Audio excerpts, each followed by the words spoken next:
Okay, so today we will begin with the neuro-AI in medical research. And as such, it is my honor to introduce the first keynote speaker, Marco Bonizzato. He is an assistant professor of electrical engineering at Polytechnique, Montréal, and adjunct professor of neuroscience at the Université de Montréal. Professor Bonizzato is control electrical and life sciences engineer with over 10 years of experience in implantable brain-computer interfaces and neuromodulation technology. He has a unique double expertise in neuroprostheses, as well as machine intelligence and optimization. Professor Bonizzato is directing the Psi Neurotech Lab. The research goal is to develop the entire translational arc of new neurostimulation therapies aiming at restoring sensory motor function after neurotrauma, from discovery in rodents to application in human medical technologies, tailored and personalized to each user by AI, artificial intelligence. So we are very excited to have you here with us today, Professor Bonizzato. The floor is yours.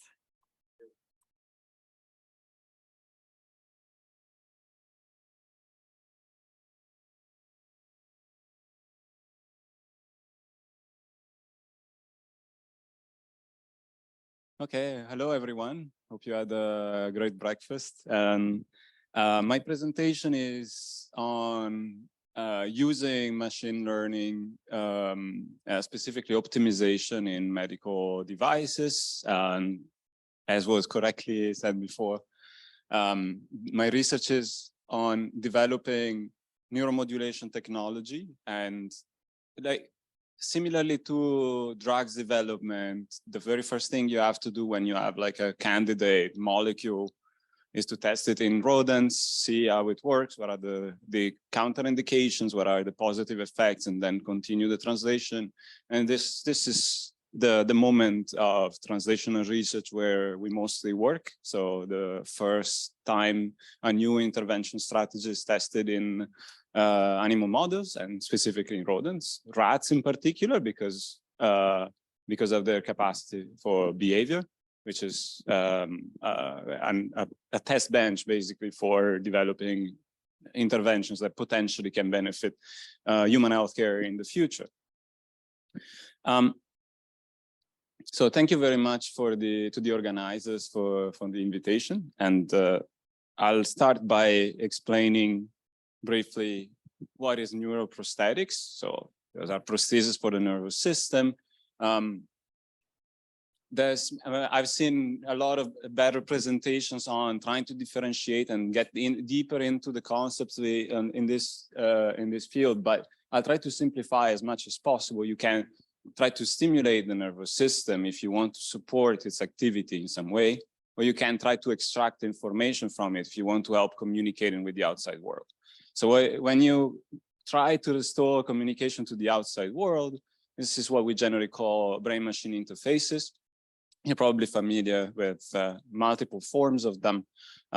What is more clinically used today is neuromodulation. Then you have examples such as the following one, where this is an experimental case for neuromodulation. The stimulation of the spinal cord is being used to reanimate the spinal cord after a spinal cord injury. So an individual with paraplegia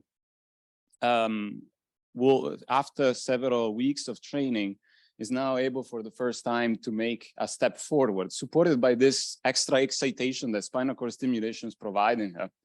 And in the following days to weeks, to train a complex behavior such as walking over ground. Spinal cord stimulation is here an experimental technique for paralysis, but it's very important to know that it is also something that is being used in more than 45 or 50,000 cases per year to treat chronic pain. So there are individuals that become resistant to pain medication, and in order to re-become functional in their social daily life and to suppress pain, they have to undergo some different strategies than just medication. And in that case, stimulation of the spinal cord can help substitute pain with a different sensation, which is not painful. And so people with this different sensation can now get back to the usual daily activities, like the activities of daily living that we perform. But what is new in the recent years is let's try to use this also to improve mobility. And we have seen examples of this being applied to locomotion. We have seen examples of this being applied to hand movement.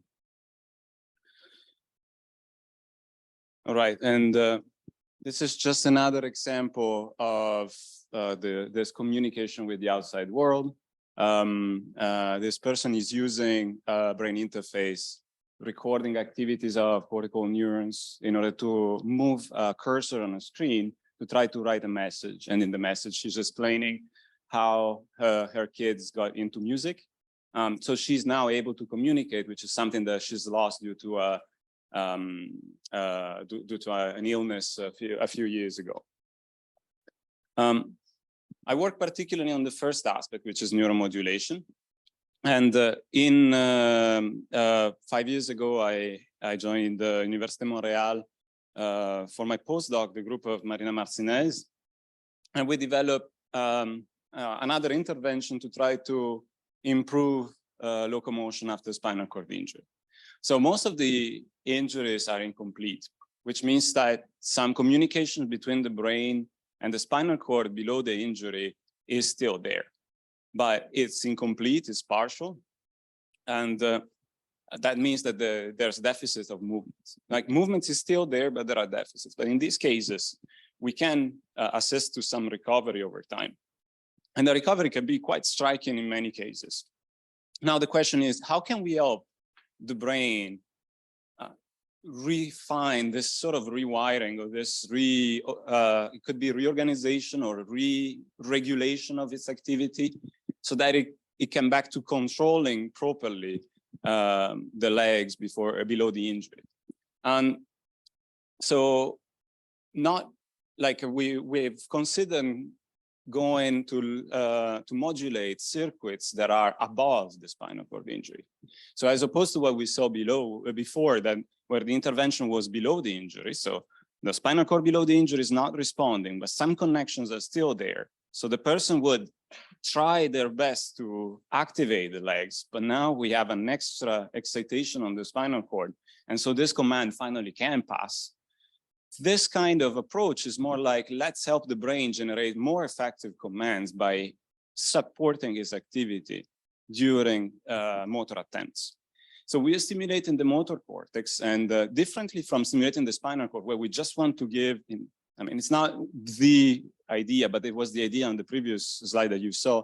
We just want to give a continuous activation so that it's receptive all the time, and then the brain can do its work. In stimulating the motor cortex means activating specific sets of actions. So like, if we stimulate the region that is involved in lifting the leg, we will actually help the animal lift the leg. So that's the hypothesis, is that by doing that at the right time, in the right place in the motor cortex, we can improve locomotion when the rat by itself would just display the deficits, and we can improve movement in that case. So with that in mind, this is a rat that has an incomplete injury that causes foot drop, which is dragging of the left leg over the treadmill. Now, as we turn stimulation on, you might see that immediately the deficit is reduced and the foot lifts directly immediately the ground. If we watch the video again, you can appreciate again the dragging movement, but I would also point your attention to the little light that represents when stimulation is delivered to the right of the screen. And stimulation is delivered only at the specific time in which we want the foot to be taken off the ground. And this is what creates this increased flexion movement. So you have an immediate improvement of mobility. And then if you train animals with this kind of device for several weeks, what you see is that even when you turn off the device, they have improved in tasks that require voluntary control of leg movement with respect to animals that just did the same training but without stimulation. So that means that we are actually trying to tap into circuits that control voluntary movement. And if you provide this added excitation during training, you can improve recovery, even when the device is completely turned off.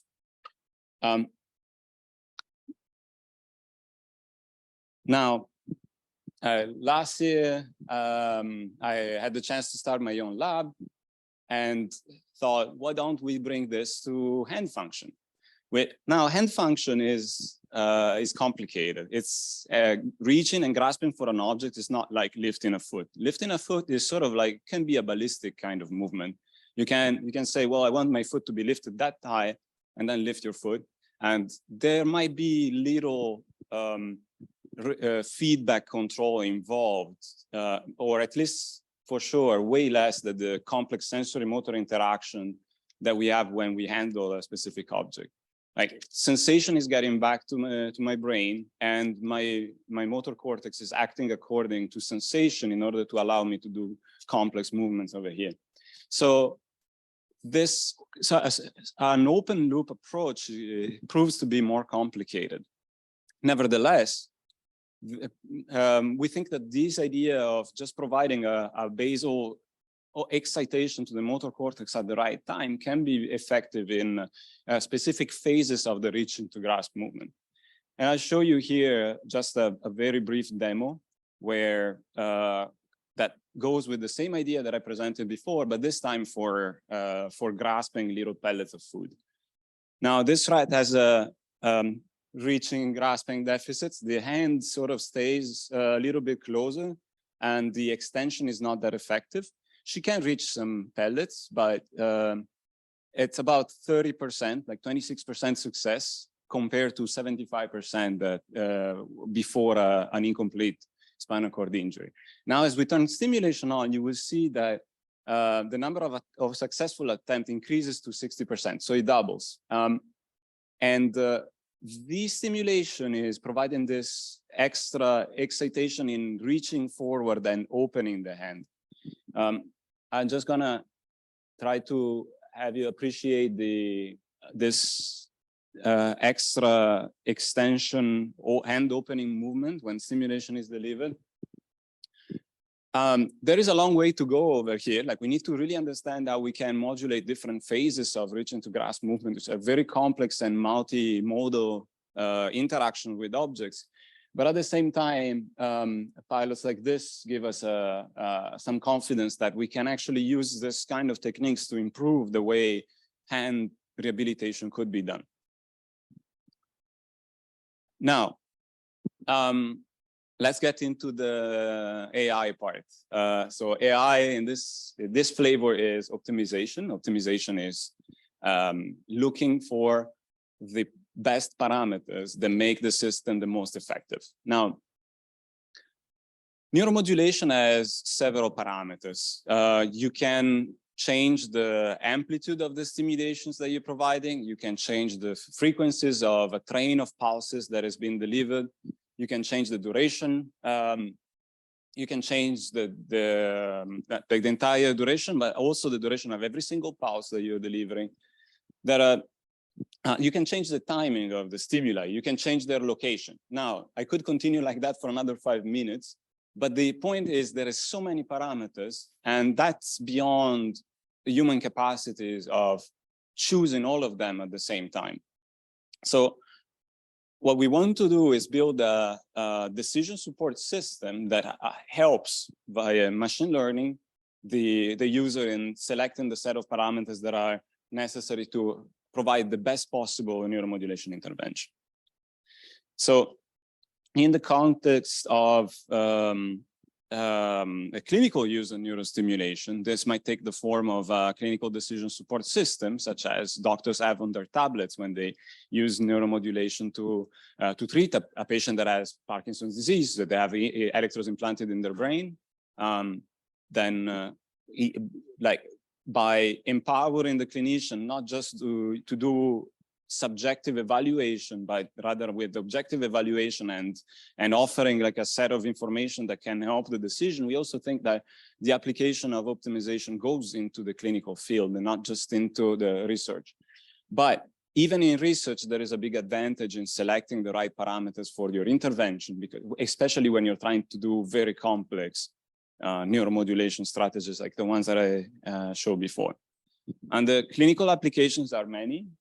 There's more than 10,000 implants per year, more than 1,000 in Canada, or in deep brain stimulation for Parkinson's disease, dystonia, essential tremor. There is a never-ending set of new potential indications that need to be developed. And in development, one of the key aspects is how do you choose everything so that is effective and you don't risk failing your intervention. And this is an incredibly important point, because like some interventions like deep brain stimulation for major depression have historically failed, even when proven that in some subject will work perfectly well, because in the majority of tests, they haven't been as successful. So tuning stimulation is something particularly important in developing new technologies. If that intervention was properly done, we would have had a new tool for people with major depression today, but we still don't have it clinically, and it's still under development because clinical trials have failed. While they were successful in some people, but they failed in many other ones. So optimization is fundamental in these cases. But even using muscle stimulation during rehabilitation is very complex. Physiotherapists spend like 15 minutes of their 45 minutes time setting up the stimulation, and they lose time. And this is the main reason why functional electrical stimulation of the muscle is not really used in rehabilitation centers in Quebec.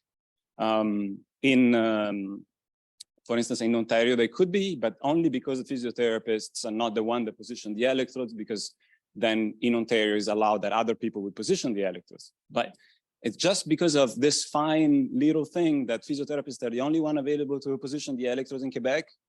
15 minutes get lost. They have only 45 minutes with the patient. They choose not to do it. The complexity of intervening while it's understood that supplementing stimulation of the muscle is a potential positive things, but just the complexity of trying to add this intervention means time loss, which means loss of quality of therapy, which means we're not going to do this. And if you think of futuristic applications, well, you know, there's like thousands of possible implants that have thousands of channels. How are we going to use them besides extracting thoughts from the brain to actually trying to intervene? Can we handle that complexity? And there is only something, there is only a part of this that you can do beforehand. Like you can use classic machine learning in the sense of pattern recognition and say, this is what my patient looks like. This is where the implant is in the brain. This is a simulation of the electric field that we're gonna get. Now let's run this on a computational cluster and find what are the best set of parameters. Everything is forecasted. And then you get to the patient and things don't work exactly as you expected. So you have tried everything possible with pattern recognition, with forecasting. And now you have to iterate, trial and error. The trial and error part is what we try to develop. So we try to use algorithms that can be effective in this trial and error optimization of neurostimulation. So the algorithm framework that we use is Bayesian optimization based on Gaussian processes. Gaussian processes model how different parameters affect the final outcome. And Bayesian optimization navigates in the space of these parameters in order to find the best ones. The idea is from robotics, where it's been applied in several applications, including teaching to a robot that has a broken leg to walk again, which is sort of like getting back to the same kind of application. So there is a robot, not a human, but the key point is developing this autonomous systems that can automatically navigate the space of parameters, read out an outcome. So since we're working in movement, an outcome can be how far did the movement reach, how high did the leg lift, or how much muscle activity did we evoke in this specific stimulation.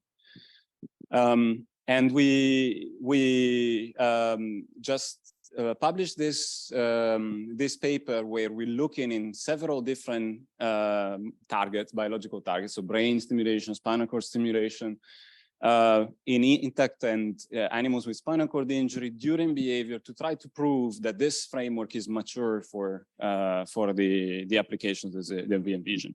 And this work was done with Numadan Kose as a senior author, but also with two other professors, Marina Martinez and Guillaume Lajoie. You might know Guillaume, very likely from Unique, and three excellent co-authors that really developed specific sets of the results that I'm showing. So once again, stimulation is the input. The different parameters of stimulation are what you can control. You need to find what parameters to optimize, and the output is movement. Now, in this case, movement can be measured as the dimension of an evoked muscle response, or how much a foot was lifted. The connection between this input and the output is a black box that we're trying to characterize. And Bayesian optimization will have to run in a trade-off between the capacity to explore as much as possible, but also to exploit good solutions. And it turns out it's good at doing both at the same time. So it guarantees early access to optimal solutions, but at the same time, it also doesn't get stuck on local optimum, but rather keeps on searching to find global optimum. The way it works is sort of like, it's a very human-like kind of interaction. Like, we are sort of Bayesian machines in our heads. So when we try to search for something, like you will, like, I'm presenting here a little example of how Bayesian optimization performs, and you might actually recognize a reasonable, in a human term, kind of pattern. So initially we try a bunch of things. The optimum is here, this red patch. This is an input space, it's two-dimensional. You can think of that as frequency and amplitude, or a bidimensional position. We want to get to the red region, in particular to this point, which is the most effective one. Initially, we have no clue of how this space will look like, and we have complete uncertainty. We try a couple of things randomly around this area, and we don't really find, we're not particularly lucky in this case, so we don't find good opportunities, but at the same time, we're reducing uncertainty. But when we find the right area, the algorithm will locally intensify over this area to adopt a specific solution, and then every now and then do sporadic tests in other parts of the space that are still underexplored. So the result is that the algorithm was able to find the best possible site the best possible site in this bidimensional input space to get the best results. So this is how the algorithm will work during locomotion. We have a rat with foot drop, which is this dragging of the leg. And we are doing the very same intervention that we did before, except instead of selecting the parameters painstakingly offline before starting the experiment, now we ask the algorithm to figure them out in real time. So we want to maximize foot elevation because we want to minimize foot drop. We can actually record foot elevation in real time with the camera. And so every step, the algorithm will test one of the parameters in this space and see how effective that set of parameters was. Initially, it doesn't have a lot of success. There is still a lot of dragging, but as the algorithm continues, it starts noticing that in the corner, on the parameter space in the bottom right corner, we get particularly effective stimulations. So rather than dragging, we finally are able to take the foot completely off the ground. There is no foot drop anymore. Now, the parameter space in this case was bidimensional, meaning that we were only optimizing on two parameters, and it was the spatial location of the stimulation in the motor cortex of this animal. So that little square represented where in the motor cortex where we're delivering the stimulation. but we can go for four-dimensional optimization at the same time. In this case, we're optimizing location, timing, frequency, and duration of stimulation. And I'm gonna skip the video, but just to show that the algorithm is able to figure out what site is more effective, what right timing is most effective, what kind of duration and frequency of stimulation, and everything matches what we can do offline or like parameter per parameter during very long characterization procedures. So all like benchmark data, the old libraries of code that we used, even the article itself is completely open if you want to explore this optimization world.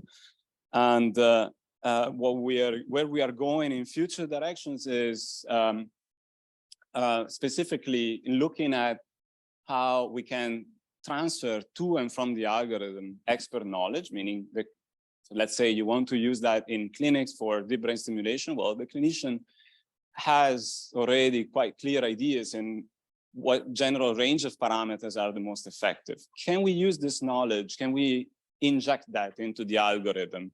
Can we extract from the algorithm can we read out what the model says about how different parameters change the effect of stimulation? And this is actually a property of Gaussian process-based Bayesian optimization, is that this is very transparent. So there is no particular, you don't have a hard time reading out what they mean, what the machine learning model means after they're done finding out a solution, because they're actually very transparent.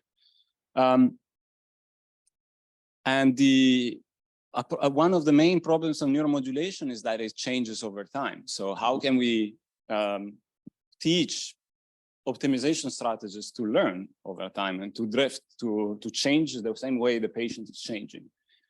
And also we want to tackle very large parameter spaces. There is something that cannot be done in manually. So like the main direction we want to go is scaling, specifically in distributed interventions. Something that today is not possible because it's difficult is distributed neuromodulation. But the nervous system thinks in a distributed way, processes information in a distributed way. We know that movement starts in the brain, ideation of movement, and then travels to the spinal cord, which organize a complex movement such as walking forward or grasping something. So the computation involved is completely distributed, but when we limit ourselves to one spot, we have only partial benefits as opposed to multiple interventions coherent in multiple areas of the nervous system might actually provide substantial benefits. What is the problem then doing that? Complexity. And how do we reduce complexity? By using intelligent optimization strategies that tell us what is the right thing to do without having to undergo a full characterization of every single element of every single parameter of these interventions. And with this, I'll close the presentation. So thank you very much. And yeah, if you have questions, I'm happy to discuss for them.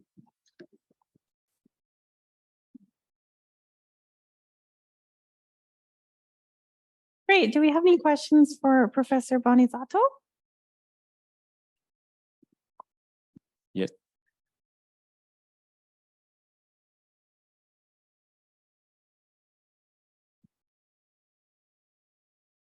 Hi, thank you for the talk. I was just wondering, for someone that is a subject that is good to receive this intervention, what are the risks that a person faces to do this?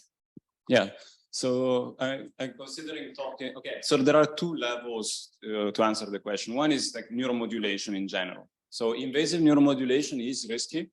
There is, I believe, about 10% chance of infection during implantation for any given system. And it's always handled in in a very medical way. So the medical doctor is saying this is standard of care for this level of progression of Parkinson's disease. This is what the intervention will provide to you. So you can get back to, like, you're resistant to dopamine. And this is right now very hard to have more than a few hours per day of activities of daily living because of the way the illness has progressed. This will buy you a few more years of life. And it comes with risks. So there is always, like, the intervention has benefits in terms of quality adjust life years and has risks in terms of infection, the risk that you underwent the entire procedure and now it doesn't work for any reason. But even just the surgery is painful. Now, that's always handled in the same way we handle pharmacology delivery. There's side effects, and let's balance things out. Let's discuss with the patient and those that are next to her or him. From the AI perspective, there are risks in adopting any procedure that can change with time. So, like, for instance, brain-computer interfaces typically are currently under large investigation from the FDA because they are not devices that are completely predictable.